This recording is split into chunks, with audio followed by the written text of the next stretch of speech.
So, Distillation Techniques. So my name is Kenneth. I'm doing my PhD at the Statistics department, and I have an advisor in statistics and engineering as well. So, quick introduction to distillation techniques and a bit like a overview and motivation, but not that much on my own work. Distillation techniques are pretty new methods used in deep learning mainly, and a bit in machine learning. So Frederick did a bit of my work, but I was kind of intending to present a bit about deep learning, kind of high level idea of it. So generally speaking, the simplest kind of approach to deep learning would be something looking like a logistic regression. So when we have these handwritten digits, this is a common data set called MNIST, which is the handwritten digits between 0 and 9. Usually we want to classify it. So we have these 28 by 28 pixel images, and we want to classify whether this is some number. The usual idea is to say we have this image, we're going to flatten it out to a one-dimensional vector, we're going to multiply it by some weights, we're going to add some biases, and we're going to end up having what we'll call a logit. This logit vector is, in this case, a 10-dimensional vector, kind of encoding information about this, this image. Then we're going to apply something like a softmax function to get probabilities. And in the end, what we want to obtain is weights and biases so that the probabilities for each of these classes between 0 and 0 and 9 are actually matching the one-hot encoded vector, which is basically a probability vector of the classes. So in this case, we know this is number 7, and we want to match the probabilities of our predictions with this one-hot encoded vector. And we're going to do that by measure the difference using something like a cross entropy function, and then just going to optimize these weights. So that's kind of the general idea of deep learning in the simplest form. So the easiest thing is to extend this and stack a whole lot of these logistic regressions more or less on top of each other in kind of a hierarchy. So what we have here is a simple neural network. We can kind of extend it in a variety of ways, and we usually call kind of the connection of it the architecture. So in this case, what we have here is we have this input layer where we pass in, for instance, these 084 pixels. We have a whole lot of weights connecting all the inputs to the next layer, as it's called, where each of these nodes is actually performing something looking a bit like a logistic regression. And each of the outputs for these ones we pass on to the next layer and the next layer and so on. So at some point we end out at the output layer, which is basically what we would call the logits of this this network. So for classification, we'll usually apply the softmax function to this output, and we'll get these probabilities for different classes. So these networks, we can make them deeper, we can make them wider, we can do a whole lot of stuff and adding kind of connections around there, and we can share weights between different places, and you can do a lot of kind of different architecture stuff to it. But the general idea is this network.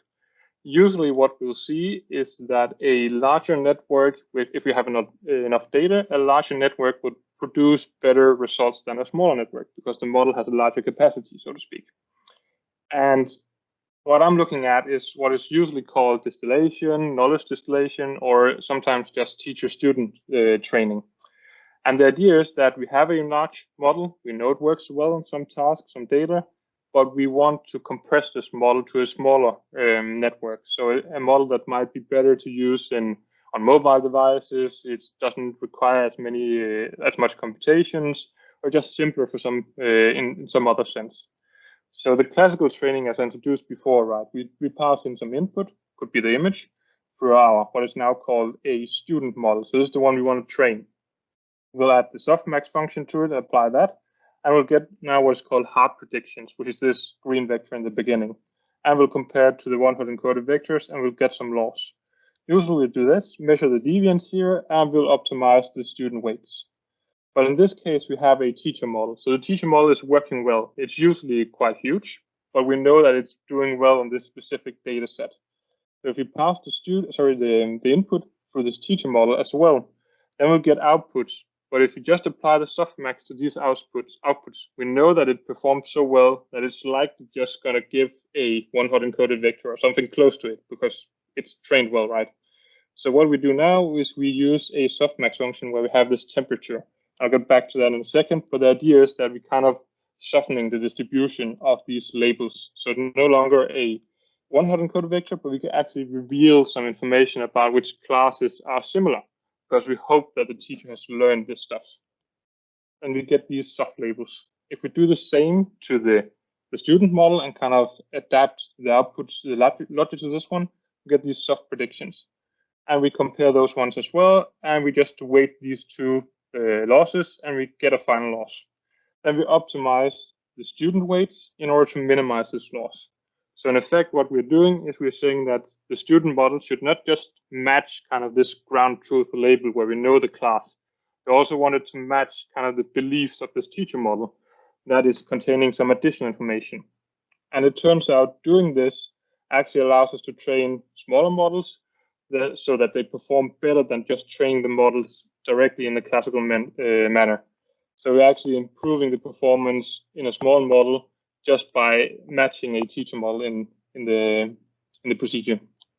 So quickly on this kind of softened distribution, what we do is that consider this, so this 10 class probabilities. So we have these 10 categories, and say the teacher is providing a probability of close to 1 for the third, the category of 3. So consider, for instance, the numbers, right? There might be a slight chance that this is an 8, but we're thinking this is pretty much a number 3. So adding different temperatures to this stuff, we actually see that we can either spike the probabilities a bit more. That makes sense in some applications, but usually what we're going to do is as we increase T, we're actually softening the probabilities a bit. And suddenly we're matching not only the true class, so to speak, but we are matching on classes that might look a bit like number 3. So we're kind of revealing that, for instance, in this case, this is number 3, but we're thinking that number 3 is close to number 8 or 9 for that matter. They could look a bit like it. And this information is actually improving the models. And this is hidden in a one-hot encoded vector. But if we take T too large, all of a sudden we just get a uniform vector and there's no information to gain. So we have to be careful in choosing this temperature correctly. Yeah. So continuing the example on the MNIST dataset. So the MNIST dataset is this handwritten digits, right? So looking at this number, most humans will kind of approach it and say, this is likely a number 1. But there's a slight chance that it could be a badly written number 7, right? But this information is kind of erased when we just say that we need to match it as a number 1. So adding this additional information, which is provided by a teacher model that we know is working well, and this is usually in more complex tasks, right? This means that whenever we are training the student model, we're actually nudging it in kind of a direction. So it gets a bit of uncertainty incorporated in the model, which is not present usually. So without the temperatures, the teacher model will provide something like a probability of 1 more or less and probability of 0 for 7. And this is not useful for anything, right? But adding these temperatures, so for instance at 5, will soften the distribution a bit. These numbers doesn't add up. I don't know why. I copied the image from someone else. But mainly the idea is that we're softening this distribution, and that works quite well. So that's kind of the main idea of knowledge distillation, is to compress these larger models and obtain a smaller loss in predictive performance. And this is what is called knowledge distillation usually. Then people came around and said, in deep learning, we have a lot of compute. We don't really care about the model size. We just want to do as well as we can. So they introduced the self-distillation concept, where we basically train a model on the output of a similar model. And doing so, it turns out that the predictive performance actually increases without any additional information in the setup. Just training the model on the output of itself actually turns out to improve performance, which is quite remarkable. And it turns out that this is actually sort of a regression technique we are doing here.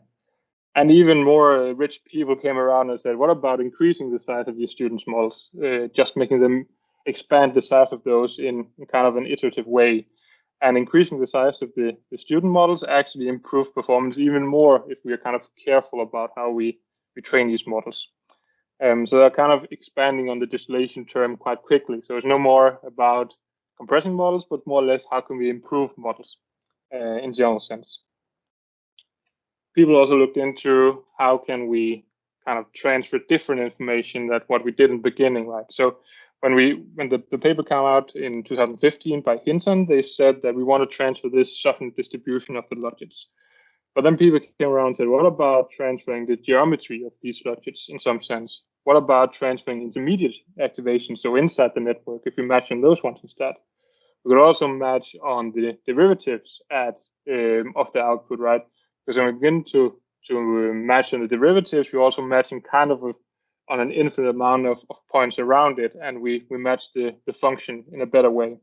So a whole lot of papers looked into other stuff to transfer. And there's also a lot of people looking into how can we transfer in a different way. So introducing teaching assistants. So basically saying that instead of compressing a large teacher model to a small student model, we're introducing a assistant in the middle. So an intermediate model that is somewhere between in size, and transferring first to this teaching assistant, and then this teacher assistant kind of transferring to the student. And that's also working quite well, but requires quite a lot of compute, right? And there's a whole lot of different ways to look at this. People doing it without access to data. So basically just having a teacher model. Are we able to kind of distill that model while we generate the data on the fly? And it turns out also to actually be possible.